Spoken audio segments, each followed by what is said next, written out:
Estamos hablando que es el más rico en proteínas, tiene 70% de proteínas, 3 veces más que la carne, 2 veces más que la soja. Tiene todas las vitaminas menos la vitamina C, minerales esenciales, muchísimo hierro, y tiene un pigmento que se llama la ficocianina, un pigmento azul, que es muy antioxidante y antiinflamatorio, y está relacionado con la prevención de enfermedades como el colesterol, la diabetes, cáncer, Parkinson, Alzheimer.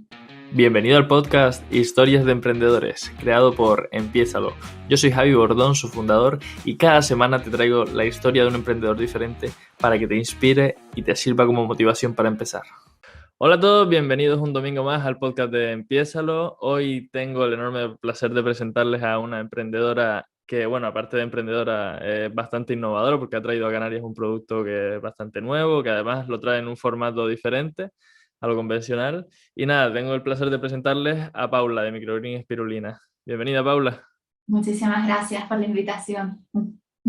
¿Qué tal? ¿Qué tal estás? Muy bien, aquí en la oficina trabajando, pero bueno, buscamos el ratito Claro, para muchas gracias. compartirlo también. Quería que al principio nos explicaras un poquito quién eres tú y qué es Microgreen Espirulina para que la gente se haga una idea. Bueno, pues yo soy Paula, como me acabas de presentar, y soy una apasionada de la espirulina. Eh, Todo esto comenzó hace mucho tiempo, cuando estudiaba en la universidad, biología, y al descubrir la espirulina, pues supe que era un poco mi camino de vida, ¿no? Y hoy en día ese camino de vida ya se ha convertido pues en un proyecto que consiste principalmente en mejorar la alimentación gracias a la espirulina. Y lo hacemos desde 4 líneas de trabajo principalmente, desde la investigación de las diferentes cepas o variedades de espirulina que existen en el mundo, cooperación internacional para combatir la desnutrición con la espirulina. Tenemos una marca de espirulina en un formato nuevo, innovador, en rama crujiente. Y también hacemos asesoramiento y formación sobre cultivo a pequeña y mediana escala. Qué guay, qué guay. O sea que tienes varias líneas ahí Sí. relacionadas con la espirulina, qué guay. ¿Y cómo empezó? Porque estabas hablando antes un poquito de que en la universidad fue cuando te enamoraste de la espirulina, pero ¿nos podrías explicar un poquito tu trayectoria hasta que montaste tu marca y hasta que empezaste ya a desarrollarte profesionalmente? Pues sí, yo por primera vez oí hablar de la espirulina en primero de carrera, en una clase de microbiología. Y bueno, la profesora dijo 3 cosas prácticamente, como el alimento más denso en nutrientes actualmente conocido, prácticamente no se necesita suelo fértil, se necesita poca agua, pocos recursos, capta CO2, emite oxígeno. Y bueno, fueron ciertas cosas que para mí lo vi claro, ¿no? Era como tan lógico como esto, como no se conoce, no entendía cómo no se conocía más. Entonces, en ese momento, pues empecé a investigar por mi cuenta, a formarme. Aquí en Canarias no existía cursos o ninguna formación específica. Yo en ese momento, bueno, al terminar la universidad, trabajaba en una fundación de medio ambiente y ya empecé a desarrollar un proyecto de cooperación internacional en Haití para combatir la desnutrición con la espirulina justo unos meses después del terremoto. Y bueno, pasaron los años y gracias al Banco Español de Algas en Gran Canaria me enteré que hacían un curso, era algo muy cortito, de 3 días o 4 días, no recuerdo ahora, pero me gustó tanto que lo repetí 3 veces, El mismo volví curso. allí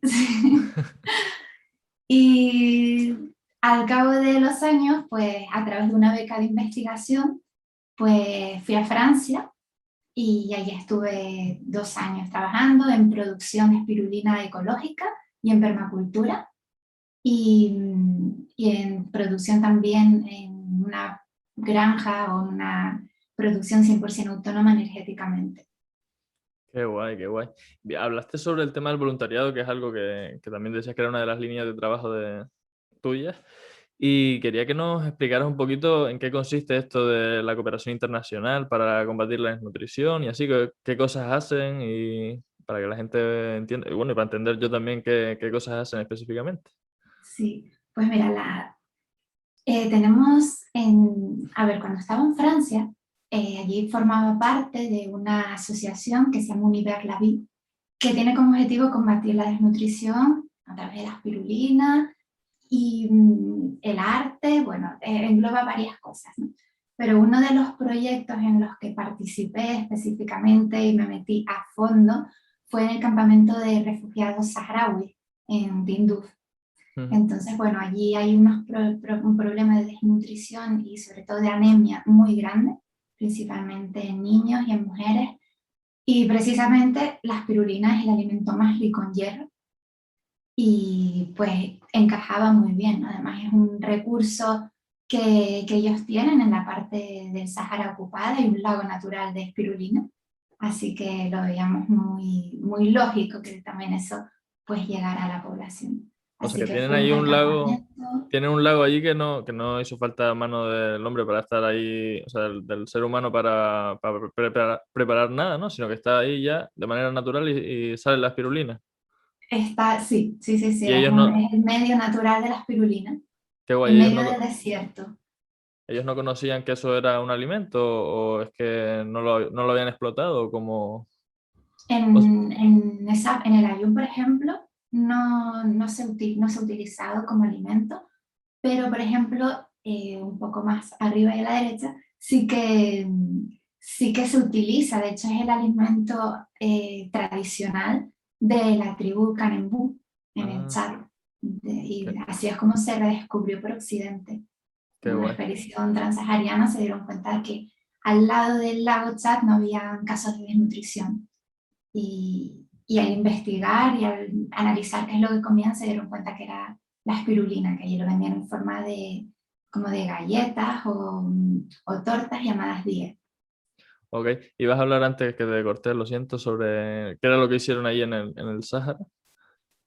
Sí, bueno, pues principalmente eso, reuniones con mujeres, con los dispensarios y después fuimos subiendo hasta llegar al ministro de Sanidad, al ministerio, para presentarle lo que es la espirulina y empezar pues con las primeras pruebas y los resultados, la verdad que fueron buenísimos. Veíamos como la anemia pues disminuía muchísimo en mujeres. Qué guay. Yo me imagino que esto tú se lo recomendarás a todo el mundo, ¿no? El tema de hacer un voluntariado, de ir a ver a gente que está en situaciones más desfavorables a la nuestra y ayudarles, ¿no? Pero quería que nos explicaras a ver cómo, porque bueno, o sea, está la forma de colaborar clásica de darle dinero a una ONG o algo así, pero algo más así en terreno y tal, como hiciste tú, ¿cómo se podría organizar? Es decir, yo voy allí y empiezo a hablar con gente, a ver si llego al ministerio o cómo lo hago. No, en este caso, a ver, hay diferentes contextos de cooperación o de ayuda. En este caso hay un trabajo previo de organización muy, muy grande, de contacto con personas del propio ministerio, porque es imposible ir allí y aparecerte y bueno, voy a echar una mano. Realmente tienes que ir, necesitas llegar a Argelia y necesitas cuando vas a pasar la frontera que te acompañen, ¿no? Incluso fuimos acompañados con el ejército.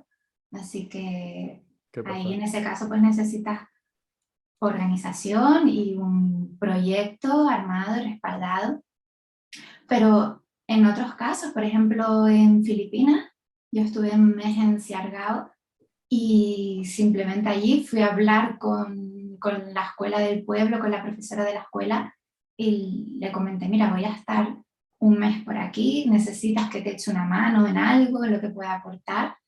Y bueno, ella me iba diciendo, me dijo, por supuesto, vente. Y ella me iba diciendo, pues mira, necesito ayuda con esto, con lo otro y le echaba una mano. Hay veces que todo es más fácil, ¿no? Y depende de qué contexto, claro, podemos Depende del contexto y ayudar. de la escala también, me imagino, ¿no? De la escala Exacto. de... Qué guay.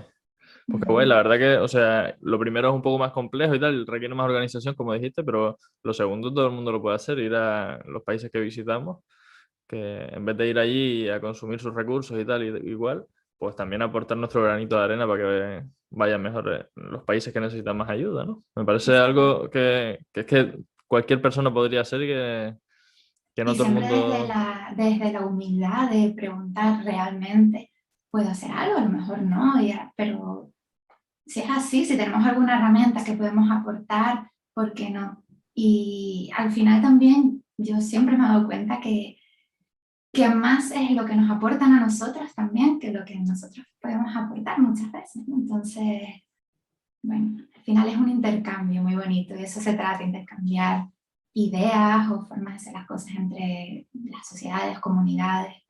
Qué guay. Yo la verdad que por ahora no he hecho ningún voluntariado ni nada de esto, pero una amiga mía sí que estuvo, ella estudia fisioterapia y tal, y estuvo en Marruecos, no sé, no me recuerdo la zona, rehabilitando a niños con pocos recursos y tal, que tenían problemas de movilidad y así.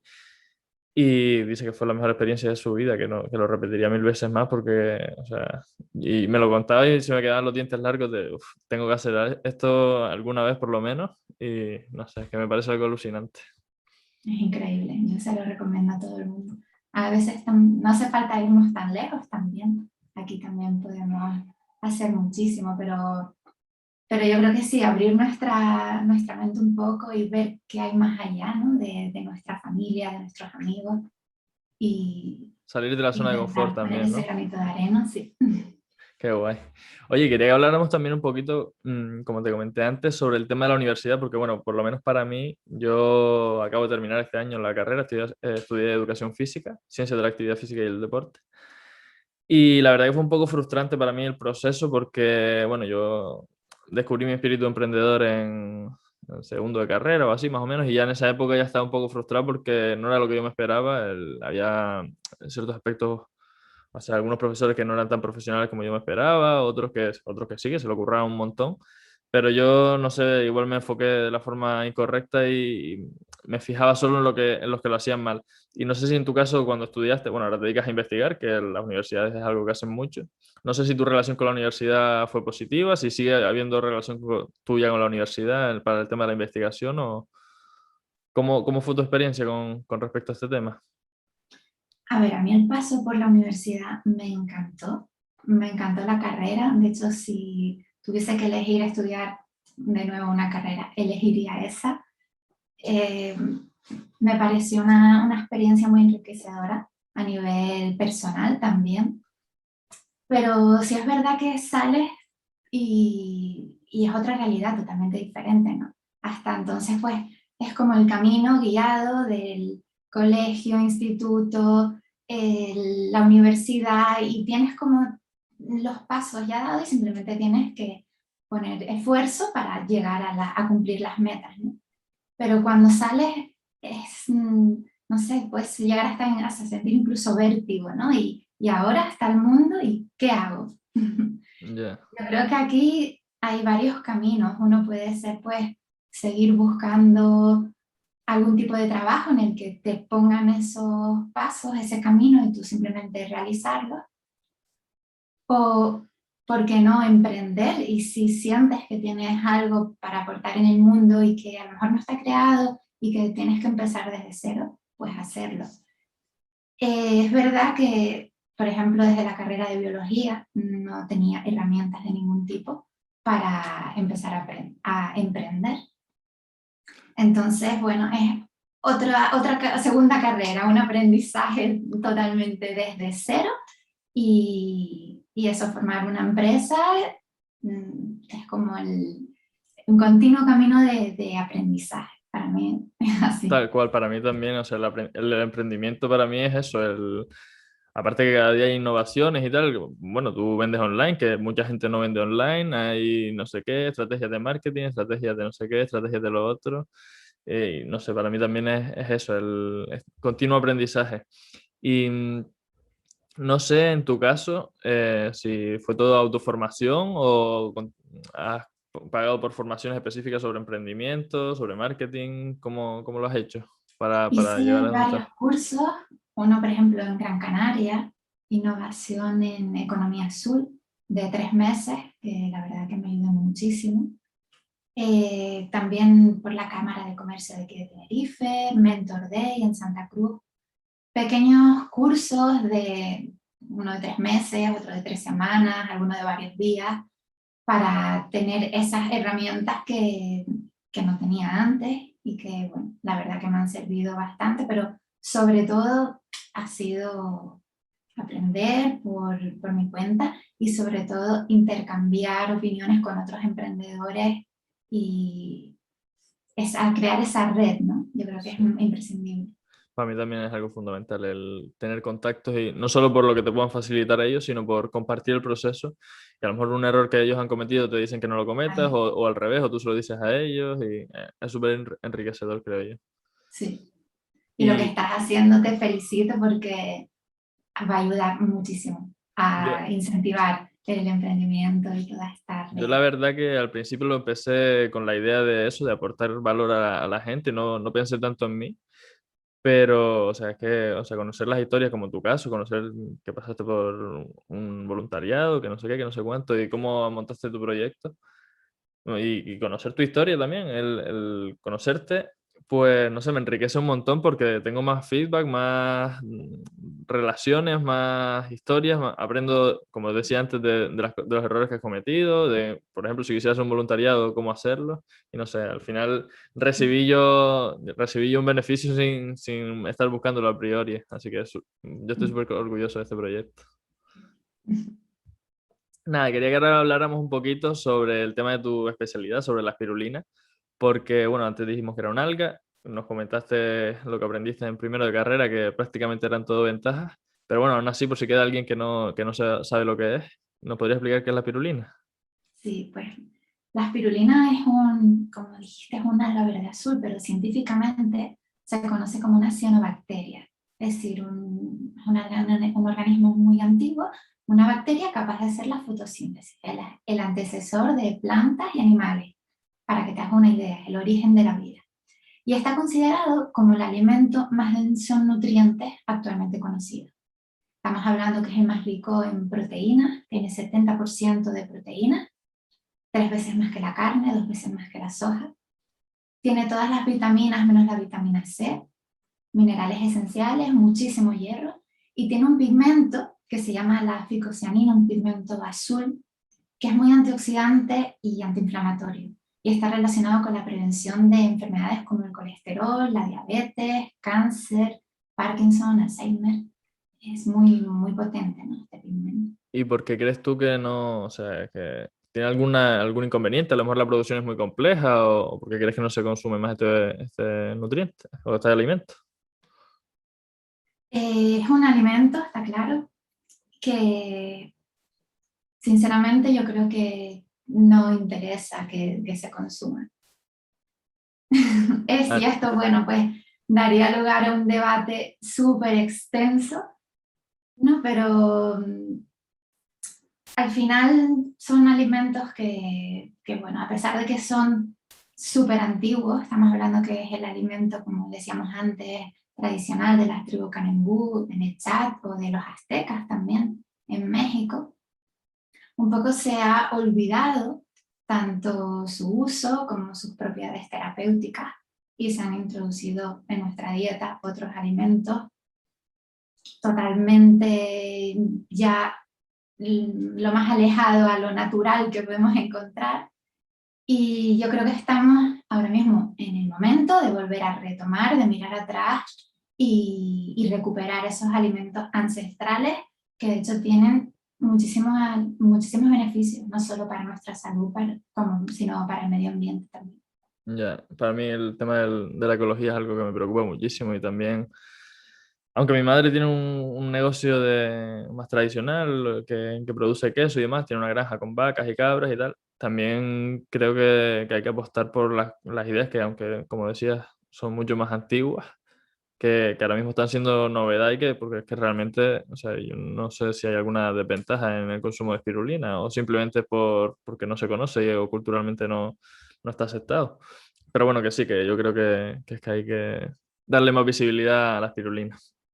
Y quería preguntarte también por la producción, que cómo se produce este alga, porque antes hablamos de un lago natural, pero si aquí en Canarias se podría producir o... Sí, mira, en el medio natural, eso está en lagos volcánicos o tropicales, en medio de conos volcánicos, en el cráter, por ejemplo, en Etiopía, se encuentra ahí. En el Ayun, en medio del desierto, en lagos, pero luego podemos cultivarla, ¿vale? simplemente intentamos replicar las condiciones ambientales en su estado natural y podemos hacer construcciones de pequeño, mediano, de mediano tamaño y realizar su cultivo. ¿Cómo sería esto? Pues a través de piscinas, por ejemplo, de poca profundidad, de unos 20 centímetros, en el que vamos a controlar el medio de cultivo, el pH, la agitación, la luz, y cada día vamos a filtrar un cuarto de la biomasa, ¿no?, que encontramos en ese tanque. Esto luego lo podemos consumir o fresco, que sería como una pasta, una masa verde, o secarla, que va a aguantar hasta 2 años. Y en este secado ya hay diferentes formas, ¿no?, o tratamientos. A nivel industrial, para secarla rápido, lo que hacen es que se pulveriza en atomizadores a altísima temperatura. Y es lo que conocemos como la espirulina en polvo, en pastillas, que se vende en la mayoría de supermercados. De hecho, el 98% de la espirulina que encontramos en el mercado es esta espirulina industrial. También lo que podemos hacer es secarla o deshidratarla de una manera muy meticulosa, como si fuesen máquinas para hacer espaguetis, y esos espaguetis luego los ponemos en hornos solares a baja temperatura, todo con energía 100% alternativa, energía solar, y a las 5 horas tenemos estas ramitas deshidratadas a baja temperatura, que aparte tienen un sabor pues muchísimo más agradable y podemos utilizarlo en muchísimos platos de una manera muy fácil y rica. Y eso es lo que sería la espirulina en ramen, que es la espirulina que nosotros comercializamos, por ejemplo. Y aparte del sabor y tal, yo entiendo que el polvo o la pastilla no se puede echar en... He visto fotos de que lo echan en la ensalada, tu espirulina, o que lo echan en tostadas. El polvo y eso no se puede, o sea, es más complejo, ¿no? Sería más bien para Claro, batidos o cosas así. ahí está, el polvo sería prácticamente solo en batidos, y además tendrías que camuflarlo muy bien porque el sabor de verdad que es muy fuerte, muy desagradable. Y en rama pues puedes, aparte de en batido que se diluye perfectamente, lo puedes introducir eso en ensaladas, en tostadas con aguacate, con tomate, en gazpachos ahora que hace calor, en Qué guay, veranito, mil ideas, ¿no? qué guay, qué guay. Pues, pues nada, quería preguntarte ahora si yo quisiera montar una producción, porque bueno, tú estuvimos hablando ayer por teléfono y me comentaste que tú habías planteado en un principio empezar con una producción, pero como con las complejidades administrativas que hay aquí en Canarias, al final decidiste comprar a productores externos. Y quería preguntarte si yo quisiera empezar una producción de espirulina aquí en Canarias. ¿Es posible? ¿Es ilegal? ¿Es muy complejo, pero es posible? ¿O... Yo te diría ánimo, respira hondo, mucha paciencia, y no sabría qué responderte, porque de verdad yo lo he intentado 3 veces, he puesto toda mi alma, ilusión, recursos para intentar conseguirlo, y al final la respuesta ha sido vete aquí, vete allá, habla con este, con el otro, sí lo puedes hacer, pero luego no lo puedes vender porque no vas a tener el registro sanitario, porque la licencia de actividad, porque... Y bueno, hasta ahora no he tenido una respuesta firme de alguien que me diga, por supuesto, adelante. ¿Y en Península sí que Así que, se produce o tampoco? ¿perdón? ¿En la península se produce o tampoco se produce Sí, ahí? sí, sí, sí. Eso va como regulado según cada comunidad autónoma. Y yo de hecho hago asesoramiento, acompañamiento científico en una producción de espirulina en Balsaín, en Segovia. Y ahí pues no tiene ningún tipo de problema, ¿no? Que, Y que- da mucha rabia porque, por ejemplo, allí se puede cultivar 5 meses al año, aquí podríamos cultivar espirulina 12 meses al año ya, y no podemos, ¿no? Tenemos las herramientas, los conocimientos, las ganas, y todos son problemas y todos son trabas para desarrollar algo que sabemos que va a beneficiar a a nuestra comunidad en todos los sentidos, a tal nivel cual. ambiental, a nivel salud, a nivel todo. ¿Y cuáles serían las, no sé si estás al tanto, pero cuáles serían las comunidades en las que más facilidades hay para montar un cultivo de espirulina? Pues hasta donde yo sé, he hablado con otros productores que conozco en la península, en todas prácticamente se pueden hacer, donde único he encontrado este problema es aquí en Canarias. ¿Qué pasa?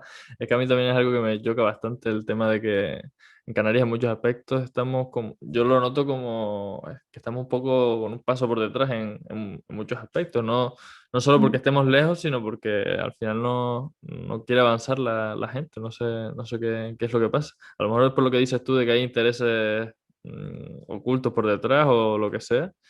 Pero no sé, me parece, con los beneficios que, por ejemplo, el caso de la espirulina, los beneficios que aporta, que, como decía, a nivel ecológico, a nivel nutricional y en múltiples áreas, que no se pueda cultivar, es algo chocante para mí, por lo menos.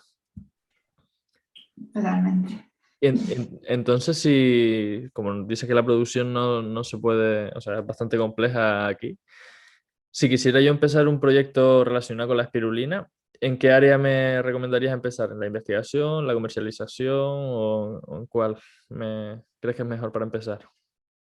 Yo te aconsejaría que realmente te formases primero.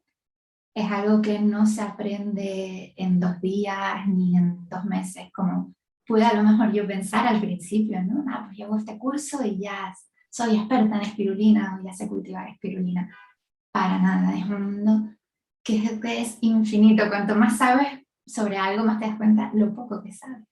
Yo llevo pues 6 o 7 años dedicada exclusivamente a la espirulina y ya más de 10 años formándome y todavía pues siento que me queda muchísimo por aprender y estoy en continua relación con eso, grupos de investigación o con otros comercializadores de espirulina en otras partes del mundo, la red internacional de espirulina y, y de verdad son mil avances cada día, mil cosas nuevas por aprender y lo más importante sobre todo es hacerlo tú y estar un tiempo trabajando en eso, produciendo, investigando. Si también quieres verlo desde el lado de la cooperación internacional, pues utilizándolo también como recurso, estar ahí, ¿no?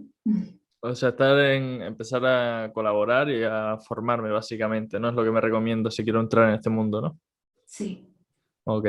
Y antes no te pregunté, que se me olvidó, que quería preguntarte decías que aquí en Canarias lo que hay que hacer es armarse de paciencia. Pero si quisiera montar una producción, no sé, en Cataluña o en Madrid o en a otra comunidad, ¿qué recursos son los que necesito? Porque si es un lago de unos 10 centímetros, no necesito, o sea, es agua, ¿no? ¿Y qué más recursos necesito? A ver, yo pues, te recomendaría hacer primero un proyecto piloto que consistiría básicamente en unas balsas de producción hasta a lo mejor de 20 metros cuadrados, Ujú. con un invernadero, si en el caso en la península te va a hacer falta sí o sí. Tienes que montar un sistema de agitación, sombreado, controlar bien la fase de crecimiento de la espirulina, saber bien qué tipo de nutrientes vas a utilizar, en ecológico, no ecológico. Después el procesado de la espirulina, hacer un pequeño laboratorio auxiliar para todo lo que es el filtrado, prensado y después el procesado o el secado de la espirulina. Y cuando ya tengas todo eso, conozcas muy bien los datos sobre la productividad, ya vas a saber cuáles son los costes, puedes saber cuál es la productividad, por tanto los beneficios, y ahí ya poder realmente decir, bueno, es viable para mí, sí o no, y poquito a ¿Y poco pues ampliando. cuál puede ser la inversión para ese pequeño, no recuerdo cómo llamaste, esos pequeños embalses para estudiar si es Sí, viable, a ese producto es mínimo que viable? depende tanto de la tecnología que quieras aplicar, del tiempo también que dispongas, porque al final lo puedes hacer prácticamente todo manualmente, pero eso va a ser una dedicación prácticamente 100% de tu tiempo que te va a impedir a lo mejor la comercialización del producto. Entonces hay sistemas que puedes utilizar para automatizar un poco el cultivo, pero van a subir muchísimo los costes. Ya. Entonces, claro, tienes que ir un poco tienes que decir, bueno, con qué equipo humano cuento, cuáles son mis recursos económicos y un poco ir armando ese puzzle de tu proyecto en particular, cómo lo quieres y cómo lo visualizas. Qué guay. Pues nada, ya estamos llegando al final de la entrevista, del podcast. Y hay en esta parte yo suelo hacer, esto como sorpresa para ti, que suele ser como un cambio de papeles, ¿no? En vez de hacerte yo preguntas a ti, que me hagas tú una pregunta a mí sobre algo que quieres que yo te comente, algo sobre lo que creas que yo te pueda ayudar, sobre mí, lo que sea. Vale. Pues, a ver, ¿por qué de dónde nace, ¿no? esta idea? ¿Y La idea, qué? la idea del podcast, ¿te refieres? Sí. Pues mira, a ver, la idea del podcast surge porque, bueno, a mí me encanta la autoformación, yo estoy continuamente viendo contenido en YouTube, en distintas redes, estoy leyendo libros y así, sobre emprendimiento básicamente, pero y quería pasar de ser un mero consumidor a ser un productor de contenido. Y entonces pues yo al principio pensaba, decía, ¿quién soy yo para decir a nadie nada? Pues al final no, pensaba que no tenía ni idea de nada. Ahora me estoy dando cuenta de que sí, que hay cositas que sé que hay que no todo el mundo sabe, pero yo pensaba esto. Y entonces dije, bueno, pues lo que voy a hacer es traer a gente que sí que sepa cosas, porque ya está emprendiendo, tiene sus proyectos en marcha, y que nos cuenten las cosas que saben. Y pues a partir de ahí surgió la idea, empecé a generar contenido y tal. Y por ahora está teniendo un crecimiento así continuo, no es un crecimiento exponencial, pero bueno, como te decía antes, estoy súper orgulloso porque creo que estoy ayudando a la gente a hacer algo que yo creo que aportará valor a la sociedad, que es emprender, que yo creo que por lo menos una vez en una entrevista lo dijeron, que todo el mundo debería ser autónomo por lo menos una vez en su vida. Y yo creo que no solamente una vez, sino que sea la Totalmente. forma de vivir, que sea el buscarse la vida, el estar creando proyectos, aunque sea dentro de una empresa, el innovar dentro de la empresa, yo creo que es algo por lo menos en España no está instaurado en la sociedad y creo que la gente debería plantearse más. ¿Y cómo te visualizas en el futuro? Ya me dejas preguntar y ya no paro. Sí, sí, no te preocupes. Yo encantado de responderte. Que, pues mira, yo en el futuro, o sea, lo que a mí me gusta es el crear proyectos y tal, el emprender. Entonces yo me veo creando como un proyecto más grande, más ambicioso, en el que yo sea la parte de que abre nuevas líneas de negocio, que va creando otros proyectos alternativos y no tanto ejecutándolos, no, las entrevistas y tal, y contactar contigo me encanta, pero a lo mejor el después tener que estar editando el vídeo no me gusta tanto, no me gusta tanto el tener que estar publicándolo en las redes, programando los contenidos para que salgan tal día, tal otro. Yo más bien el buscar nuevas vías.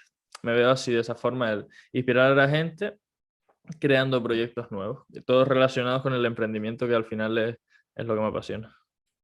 Qué bonito. Que, Pues adelante. muchas gracias por tu pregunta y por tu tiempo. No te quito más tiempo porque me dice que tienes que mucho curro, me imagino ya. Y nada, muchas gracias por estar aquí. Como dije, bueno, no lo dije al principio, pero como saben, están en la descripción todos los enlaces a la página de Microgreen, a los perfiles en las distintas redes. Y nada, denle un vistazo. Si no han probado la espirulina, pruébenla. Yo he de confesar que no la he probado nunca, la probaré. Así que nada, muchas gracias de nuevo Eh, y Igualmente, nos muchísimas vemos. gracias. Mucha suerte con tu proyecto. Gracias, igual. Bueno.